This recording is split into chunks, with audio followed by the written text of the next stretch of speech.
Hi everyone, I hope all is well. This week, this video is from Nags Head, North Carolina. Great tuna fishing. We had a very good time. But this week's Parsha is Parshat Chukat. Now, as I've spoken about in years past, this week's Parsha starts off with the Zot Chukat Torah. These are the laws of the Torah. Now, it's a very fascinating question because, right, what does it go straight into after that? It goes into the laws of the Parah Aduma, the red heifer. And therefore we're saying that the laws that could be extrapolated from the red heifer represent the Torah in its entirety. Now, I spoke about last year about how maybe we could reconcile that a little bit with a piece from Rav Moshe Feinstein.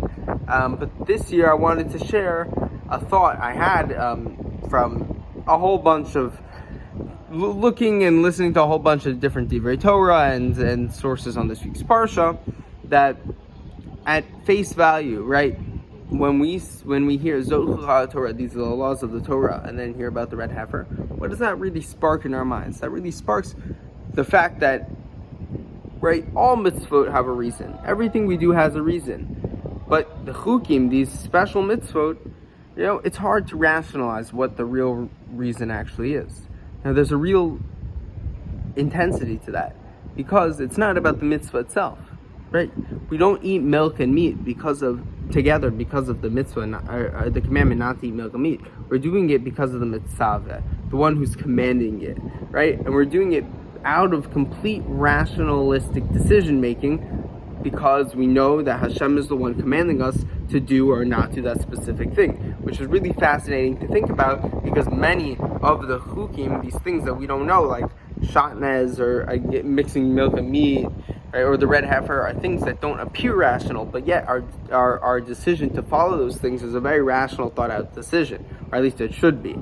But that being said, I heard from Rabbi Lord Jonathan Sachs that actually, when we look at the chukim, right, to keep with this example of not mixing milk and meat, there's a real, we're not going to find the real reason that why we do the chukim, but there are many nice threads that we could tie through. Now, one that was proved that Rabbi Lord Jonathan Sachs really went with, was that all the chukim really give us a understanding of our boundaries as humans versus nature. Now, in terms of milk and meat, milk represents life and milk represents death. Now, why would we make the rational decision to mix the two? It doesn't really make sense for philosophical human beings. That's something that we really don't want to put together. We're the Jews, people that really value life.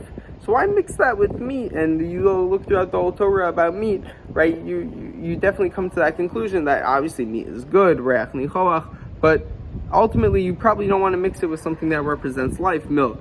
Now, that's just one example. There are many, many more. But again, you can't really come to a real rationalization of that. But my bracha to everyone this week is that everything we do, right, a chok or not a chok, should be not because of the mitzvah itself, but it should be because of the Metzaveh, the one who's commanding it in the first place.